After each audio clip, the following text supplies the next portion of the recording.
Break के बाद स्वागत है। बढ़ते आगे, मुख्यमंत्री नीतीश कुमार ने प्रधानमंत्री नरेंद्र मोदी को जन्मदिन की बधाई दी है।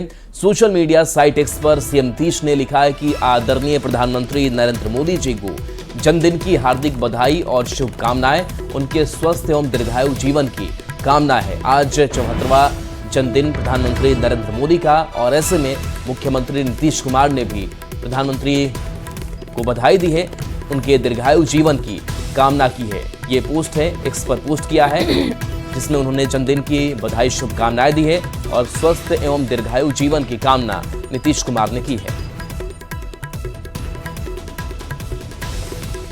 और इसी बीच रांची से भी इस वक्त की बड़ी खबर सामने आ रही है। लगातार बारिश से रांची के तीनों डैम का जलस्तर बढ़ गया है। 28 फीट क्षमता वाले कांके डैम के तीनों फाटक खोल दिए गए।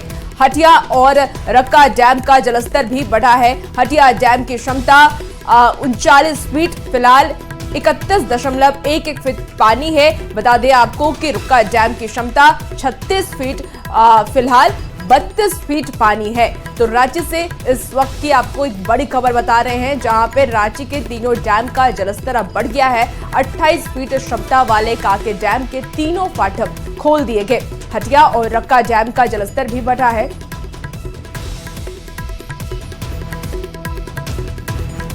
हटिया डैम की अगर बात कर ले तो हटिया डैम की क्षमता 39 फीट है और फिलहाल 31.11 फीट पानी है। आरा के सदर अस्पताल परिसर के पुराने ओपीडी भवन के ड्रेसिंग रूम में अचानक शॉर्ट सर्किट के कारण आग लग गई। आग लगने के कारण ड्रेसिंग रूम में रखे कॉटन और अन्य सामान जलकर पूरी तरह खाक हो गए। घटना की सूचना पाकर civil surgeon doctor Shivendra Kumar Sinha, उपाधीक्षक और अन्य स्वास्थ्यकर्मी अस्पताल पहुंचे।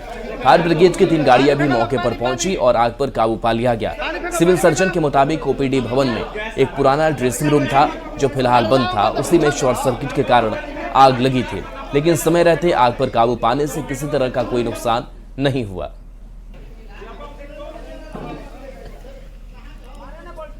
और अब खबर छपरा से। छपरा में राष्ट्रीय ध्वज के अपमान मामले में पुलिस ने तत्कालीन कार्रवाई की है। एसपी ने यह बताया कि इस मामले में पुलिस ने विवादित झंडे को जब्त कर लिया है और साथ ही 2 लोगों को गिरफ्तार भी किया है, जिनसे पूछताछ की जा रही है। गिरफ्तार युवकों के नाम रकीब पठान और कैफ अंसारी है। दोनों ने यह बताया कि उन्हें यह झंडा किसी तीसरे शख्स ने दिया था, जिसकी तलाश में पुलिस अब जुटी हुई है। इस घटना के बाद हिंदूवादी संगठन धरने पर बैठ गए हैं और जुलूस में शामिल बाकी लोगों की भी गिरफ्तारी की मांग कर रहे हैं।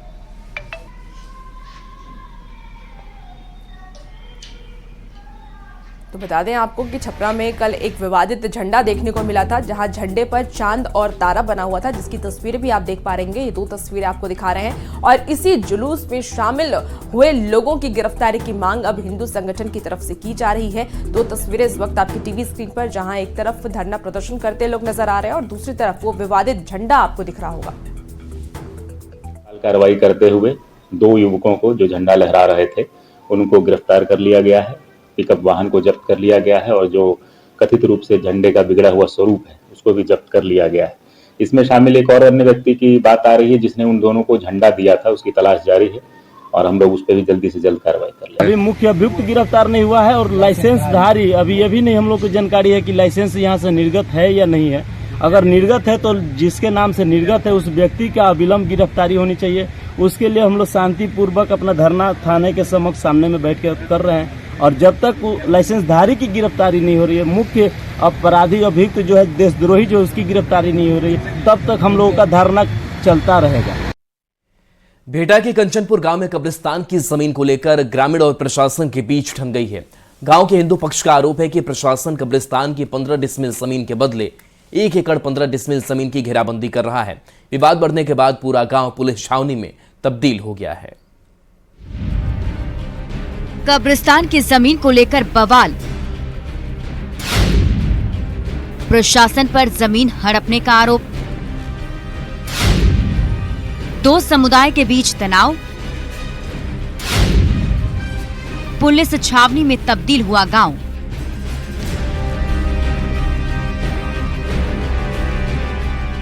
बेटा के कंचनपुर गांव में ग्रामीणों और प्रशासन के बीच ठन गई। कारण है 1 एकड़ जमीन। दरअसल गांव के हिंदू पक्ष का आरोप है कि प्रशासन कब्रिस्तान की 15 डिसमिल जमीन के बदले 1 एकड़ 15 डिसमिल जमीन की घेराबंदी करने में जुटा है। कई लोगों के पास जमीन का कागज भी है, इसके बावजूद प्रशासन जमीन की घेराबंदी कर रहा है।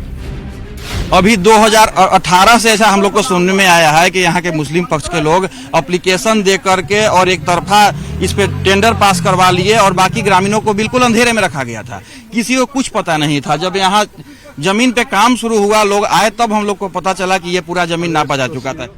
गांव में करीब 8 से 10 हजार हिंदुओं की आबादी है। हिंदुओं का आरोप है कि पटना जिला प्रशासन जानबूझकर मुस्लिम समुदाय के पक्ष में काम कर रहा है।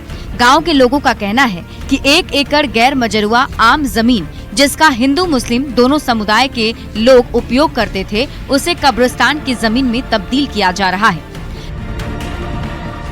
ग्रामीणों ने दानापुर एसडीएम पर भी काफी गंभीर आरोप लगाए।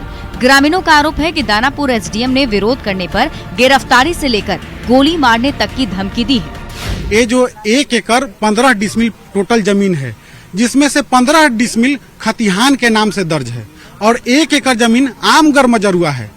तो आम सबको इसमें खेला करते थे, लेकिन अभी मुस्लिम लोग जब से हमारे गांव में एक बाहरी मौलाना आया हुआ है, वो हमारे गांव के मुसलमानों को आग की तरफ भड़का रहा है कि नहीं सब घेरो सब घेरो।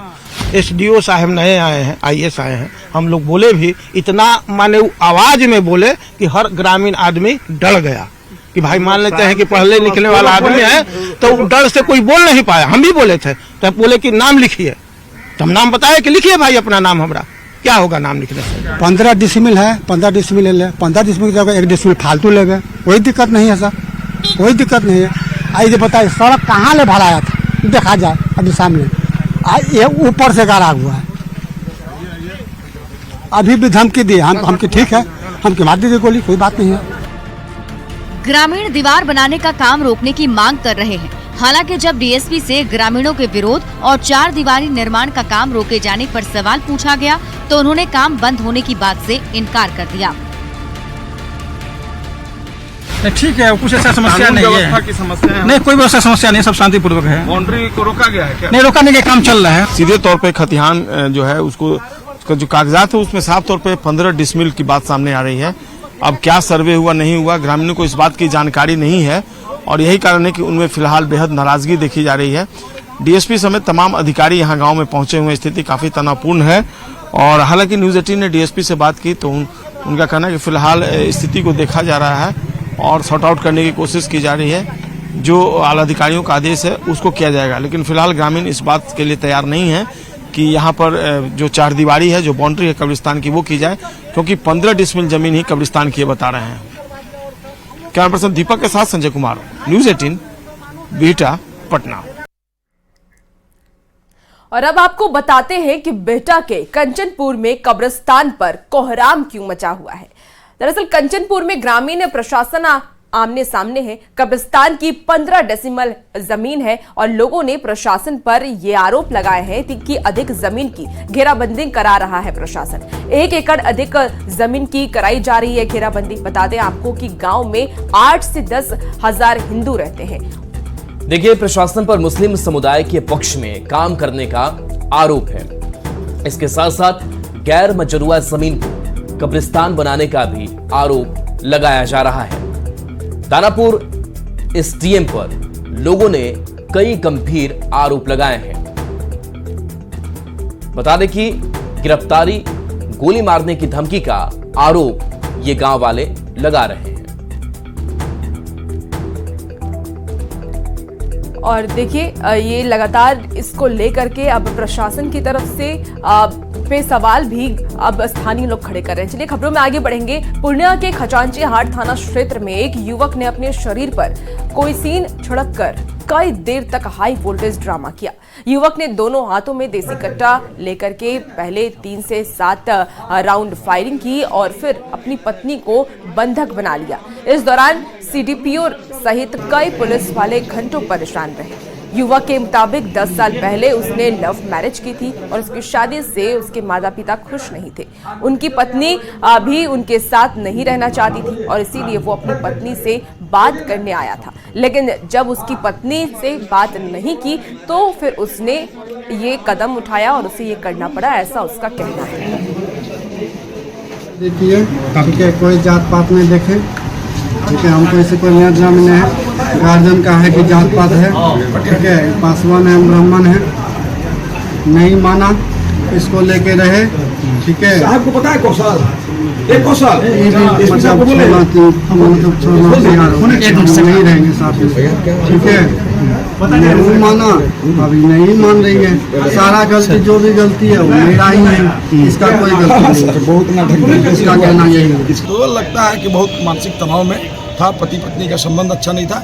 विगत दिनों इन्होंने डाइवोर्स का पिटीशन भी कोर्ट में म्यूचुअल डाइवोर्स का डाला था, लेकिन डाइवोर्स नहीं हुआ था।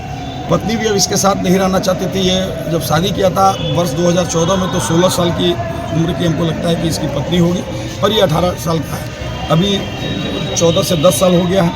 अब लड़की भी पढ़ लिख कर अपने पैर पर खड़ा होना चाहती है। दोनों के बीच में खबर गोपालगंज से है। गोपालगंज में पुलिस ने कुचायकोट थाना क्षेत्र के पास पिकअप वाहन से 786 लीटर शराब बरामद की। शराब की एक खेप पिकअप वाहन में केले के अंदर छिपाकर यूपी से लाई जा रही थी। पुलिस ने इस दौरान यूपी के कुशीनगर के रहने वाले एक तस्कर को भी गिरफ्तार किया। बताया जा रहा है कि एसपी अवधेश दीक्षित ने यह जानकारी देते हुए यह भी बताया कि जिले भर में शराब के खिलाफ अभियान चलाकर पुलिस ने ये कार्रवाई की है। पुलिस ने इस अभियान के तहत 17 शराब तस्कर और 32 शराब पीने वाले लोगों को गिरफ्तार किया और कुल अभी तक अगर इसकी संख्या की बात कर ले तो 1700 लीटर शराब बरामद की गई है। अभियान चलाया जा रहा है। उसी क्रम में जो कल जो एक स्पेशल ड्राइव लॉन्च की गई थी, उसमें हम लोग के द्वारा टोटल 1700 लीटर के आसपास शराब बरामद की गई है और इंटर स्टेट गैंग को भी हम लोगों ने पकड़ा है, जिसमें से कुछ लोग राजस्थान से शराब लेकर के आते थे, कुछ लोग दरभंगा वगैरह से शराब लेकर के आते हैं। और हम लोगों ने इसमें जो मेन जो माफिया हैं उनको भी हम लोगों ने चिन्हित किया है और जल्दी आपको उनकी गिरफ्तारी की सूचना मिल जाएगी। बगास से बड़ी खबर है, जहां वाल्मीकि टाइगर रिजर्व में तेंदुआ की मौत हो गई है। मौत की वजह की जांच के लिए टीम पहुंची हुई है। मदनपुर जंगल में तेंदुआ की मौत हो गई है। वन संरक्षक डॉक्टर नेशामणि ने इसकी पुष्टि की है। तेंदुआ की मौत पर वन विभाग अलर्ट है, टीम भी पहुंची हुई है और इस मौत की जांच की जा रही कि आखिर कैसे इस तेंदुआ की मौत हुई है। खबर बेगूसराय से। बेगूसराय सदर अस्पताल के SNUC वार्ड बच्चा चोरी मामले में बड़ा खुलासा हुआ है। बच्चा चोरी की मास्टरमाइंड SNCU की सुरक्षा में लगी महिला गार्ड ही निकली है। आरोप यह है कि उसने 10,000 रुपए के लिए जन्म के दूसरे दिन ही नवजात की चोरी की साजिश रची। मामले के सामने आने के कुछ ही घंटे के बाद पुलिस ने न केवल बच्चे का रेस्क्यू कर लिया, बल्कि आरोपी सुरक्षा गार्ड सहित 3 आरोपी को गिरफ्तार कर जेल भी भेज दिया। बता दें आपको कि गिरफ्तार लोगों में बच्चा चोरी करने वाली महिला, बच्चे को खरीदने वाली महिला और सुरक्षाकर्मी शामिल है। बच्चा चोरी के लिए 60 गांठ भी की गई थी और बता दें कि 60,000 का सौदा इसमें हुआ था। पुलिस की कार्रवाई में सदर अस्पताल से बच्चा चोरी के नेटवर्क का बड़ा खुलासा हुआ है। हालांकि आरोपी सुरक्षाकर्मी ने खुद को निर्दोष बताया है। खबर दरभंगा से, जहां बहेड़ी के कस्तूरबा गांधी बालिका आवासीय विद्यालय में एक छात्रा का शव मिलने से हड़कंप मच गया। छात्रा का शव कमरे में खिड़की में दुपट्टे से लटका मिला था। इस घटना को हत्या या आत्महत्या दोनों एंगल से जोड़कर देखा जा रहा है। मृतक के पिता ने इसे हत्या करार देते हुए हॉस्टल की वार्डन की गिरफ्तारी की मांग की है। दरभंगा सदर के SDM ने इसे पहली नजर में सुसाइड माना है। हालांकि इसकी पुष्टि के लिए पोस्टमार्टम रिपोर्ट का इंतजार किया जा रहा है। DM के निर्देश पर मेडिकल बोर्ड बनाया गया है, जिसकी निगरानी में पोस्टमार्टम कराया जा रहा है। देख रहे हैं कि पहले से ही लड़की के पिता को धमकी दिया जा रहा है और कहा जा रहा था कि आप कुछ नहीं कीजिए, आपको पैसा मिल जाएगा। और कल से लेकर के आज तक जो प्रशासन की रवैया रही है वो नकारात्मक रही है। ना एक पुलिसकर्मी यहाँ पर मैं पोस्टमार्टम के लिए लाश के साथ आए, ना कोई बच्चे को गार्जियन के साथ विदा कर दिया गया। और अभी सारे प्रशासन महकमा यहाँ पर आए हुए हैं, लेकिन कार्रवाई का कोई कोशिश नहीं किया जा रहा है सिवाय लिपापोती के। परिजन से बात हुई, परिजनों की आशंका है कि उसकी हत्या की जा सकती है, इसीलिए सारे बंधुओं को गहन से जांच किया जा रहा है। इसीलिए मेडिकल बोर्ड का भी गठन किया गया है। Executive magistrate as well as judicial magistrate के प्रेजेंस में पोस्टमार्टम कराया जा रहा है, ताकि किसी तरह की कोई भी संभावना हो तो वो क्लियरली सामने आ जाए बट मेरे अनुसार प्रथम दृष्टया बाकी डॉक्टर्स से बात करने से और सब लोगों से बात करने से आत्महत्या का मामला ही प्रतीत होता है। मुजफ्फरपुर में रेलवे की नौकरी मामले में एक बड़े फ्रॉड का खुलासा हुआ था, जिसमें मास्टरमाइंड सचिंद्र शर्मा को गिरफ्तार किया गया था। मामले में प्रसिद्ध गायिका सोनू मुस्कान का भी नाम सामने आया था और इस मामले में अब बड़ी कार्रवाई करते हुए मुजफ्फरपुर पुलिस ने बोकारो से एक अन्य आरोपी को गिरफ्तार किया है। सिटी एएसपी ने ये बताया कि पीड़ित युवकों की निशानदेही पर सासाराम और बोकारो में जांच की गई, जहां ट्रेनिंग सेंटर चलाने की जानकारी मिली थी। बोकारो से अमित कुमार को गिरफ्तार किया गया, जिसका नाम कैंडिडेट का फर्जी मेडिकल और डॉक्यूमेंट वेरिफिकेशन कराना था और उसके पास बोकारो के SAIL का फर्जी आई कार्ड भी था। बता दें आपको कि मुजफ्फरपुर के सौरभ और मोहन ने बेला थाने में आवेदन देकर रेलवे में नौकरी के नाम पर 7 से 8 लाख रुपए ठगे जाने की शिकायत की थी और इसके बाद पुलिस ने मास्टरमाइंड को गिरफ्तार किया था। मुख्य अभियुक्ता उसके द्वारा रेलवे में नौकरी का झांसा दिया जाता था।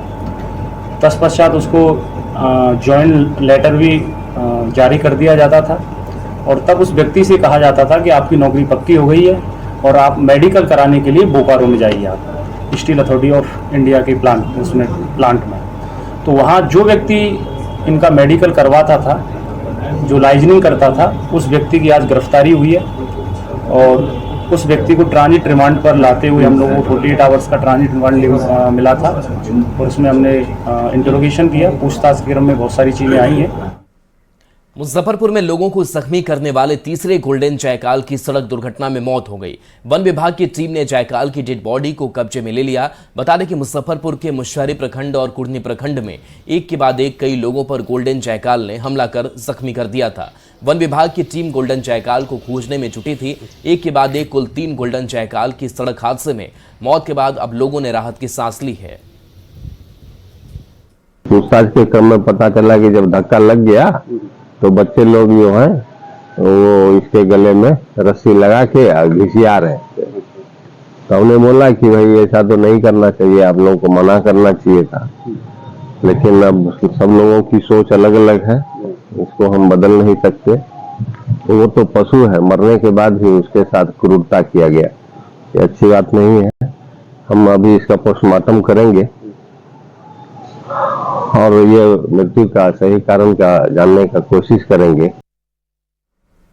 सिवान के लकड़ी नवीगंज के किसान परेशान हैं। दरअसल नहर की सफाई नहीं हो सकी है और इसकी वजह से नहर से पानी की निकासी नहीं हो पा रही है और ये पानी उनके खेत को डुबो रही है। लोगों की आशंका है कि पानी उनके घर में भी घुस सकता है। लोगों ने नहर की सफाई की मांग पर प्रदर्शन भी किया है। बता दें आपको कि लकड़ी नवागंज के तिलमापुर गांव के लोगों का ये कहना है कि छोटी खारी की सफाई नहीं होने से गंडक नहर का पानी छोटी नहर के ऊपर से निकल रहा है, जिससे आसपास के धान की फसल प्रभावित हो रही है। लोगों ने प्रशासन से मामले की जांच कराने की मांग की है। कहीं पानी ही नहीं है, यहाँ पानी के मारे सारे किसान तबाह है, उनके घर में पानी घुस गया, फसल बर्बाद है। एक लगभग कितना का लगभग 10 एकड़ से बेसी जमीन होगा। हम मापी तो नहीं किए हैं, अंदाज लगा लीजिए। 10 एकड़ से ज्यादा का जो है धान गल गया धान गल के खत्म हो गया। गेहूं भी बोने लायक नहीं है। यहाँ पर नापी किया जाए कितना पानी ठहरा हुआ है, जबकि पानी का निकास यहाँ है बंद कर दिया गया। पटना के ऐतिहासिक गांधी मैदान में बैठी 2 नाबालिग लड़कियों से छेड़खानी करना 2 मंचलों को महंगा पड़ गया। लड़कियों के विरोध के बाद मौके पर मौजूद दोनों के अभिभावकों ने मंचलों को पकड़ लिया और गांधी मैदान थाने ले आए। दोनों मंचलों को गिरफ्तार कर लिया गया। साथ ही दूसरे मंचले को भी चेतावनी दी गई है कि छेड़खानी करने पर कड़ी कानूनी कार्रवाई की जाएगी। हैरानी की बात यह है कि छेड़खानी करने वाले दोनों आरोपी भी नाबालिग हैं, इसलिए उन्हें मीडिया के सामने नहीं लाया जा रहा है। कागजी कार्रवाई पूरी करने के बाद पुलिस उन्हें कोर्ट में पेश करने की तैयारी में जुट गई है। दोनों बच्ची अपने गार्जियन के साथ शायद हो सकता है मेला लगा हुआ है तो मेला देखने आई होंगी और इसी में बैठी हुई थी और गार्जियन बगल में बैठे हुए थे। बगल में किसी से बात कर रहे थे, इसी बीच में 2 लड़का करके आई लव यू बोल को पकड़ लिया गया है। गार्जियन लोग खुद पकड़ के लिए पुलिस सख्त कार्रवाई करेगी। पुलिस की 2400 घंटा गांधी मैदान के बाहर अंदर मेरी पेट्रोलिंग चलते रहती है। ऐसे मनचले युवकों पर कड़ी निगरानी है। पटना में पहली बार नवजात बच्चे के एक साथ जुड़े आहार नाल और श्वास नली का सफल ऑपरेशन किया गया। जन्म के तुरंत बाद जांच से पता चला कि बच्ची के आहार नाल और श्वास नली आपस में जुड़ी है, जिससे बच्ची ठीक ढंग से सांस नहीं ले पा रही है। बता दें आपको कि डॉक्टर संजीव कुमार सुमन और सर्जन डॉक्टर अशोक नंद ठाकुर ने बच्ची का ऑपरेशन किया। अब ऑपरेशन के बाद बच्ची पूरी तरह स्वस्थ है।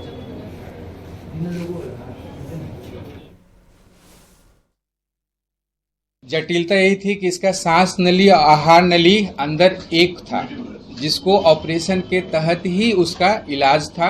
ऑपरेशन के अलावा कोई भी इसका इलाज नहीं था। तो एक तो बीमारी रेयर है, ऊपर से बीमारी डिफिकल्ट है according to the operation with post of care. तो हम लोगों ने इसको ऑपरेशन पोस्ट किया। इसमें हम लोग थोरेक्स को ओपन करते हैं, एब्डोमेन, और जो सांस से नली से जो आहार नली जुड़ी हुई थी उसको अलग करके जो ऊपर वाला जो बंद पार्ट था उसको ओपन करके दोनों को जोड़ा गया। उसके बाद इसको हम लोगों ने वेंटिलेटर पे रखा। वेंटिलेटर पे रखने के बाद बहुत बार इसका एक बीच में वेंटिलेटर पर रहता है बच्चा, तो कभी उसका सांस रुकने लगता है या ट्यूब ब्लॉक होता है। बहुत बार रात में ये आए हैं और रात में 2 बजे भी आकर के उसको देख करके उसको ट्यूब वगैरह ठीक किया गया है।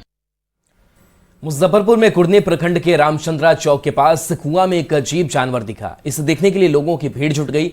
वन विभाग की टीम भी मौके पर पहुंची और उस जानवर का सुरक्षित रेस्क्यू कर अपने साथ ले गई। पशु चिकित्सा पदाधिकारी ने बताया कि कुएं में मिला स्मॉल इंडियन सिवेट है, जो मुजफ्फरपुर में काफी मिलता है। यह एक शांत स्वभाव का जानवर है जो हमारे आसपास ही रहता है और किसी पर हमला नहीं करता। वन विभाग ने लोगों से अपील की है कि अगर ये जानवर कहीं दिखे तो वन विभाग को जानकारी दे। ठीक है।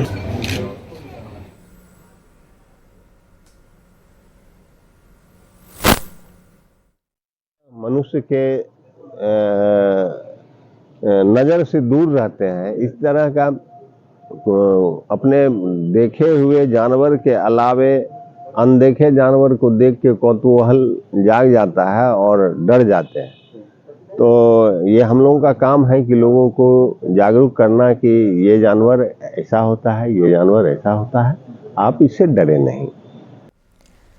और आज से देश में स्वच्छ भारत मिशन अभियान के तहत विशेष स्वच्छता अभियान की शुरुआत हो गई है। यह अभियान 17 सितंबर से 2 अक्टूबर तक चलेगा और इसका उद्देश्य स्वच्छता के प्रति लोगों को जागरूकता बढ़ाना है। और इस अभियान की सफलता के लिए बॉलीवुड अभिनेता और गोपालगंज के बेलसर निवासी पंकज त्रिपाठी ने एक वीडियो शेयर कर लोगों से अभियान का हिस्सा बनने की अपील की है। उन्होंने ये भी कहा कि यह हमारे आने वाले पीढ़ियों के लिए बहुत जरूरी है। 17 सितंबर से लेकर 2 अक्टूबर तक पूरे भारत में स्वच्छ भारत मिशन के तहत अभियान चलावल जाता है। यही में के तहत गोपालगंज के भी ग्रामीण शहरी इलाका के हर नागरिक से ये आग्रह बा कि रुआ अपन घर के आस पास सामाजिक स्थल, कार्यालय, ये सबके साफ सफाई राखी, क्योंकि गंदगी केहू के पसंद ना आवेला। तो ये अभियान से जुड़ी। और एक और बहुत बढ़िया बात बा कि अपना माँ के नाम पे एगो पेड़ लगाई। कितना अच्छा बात बाटे। हम खुद हमारे ख्याल से 1 साल पहले अपना गांव में 400-500 पेड़ लगा के आई नहीं, जिनमें से 300-350 गई बा। और फिलहाल इस बुलेटिन में इतना ही। खबरों का सिलसिला न्यूज़ 18 बिहार झारखंड पर जारी है।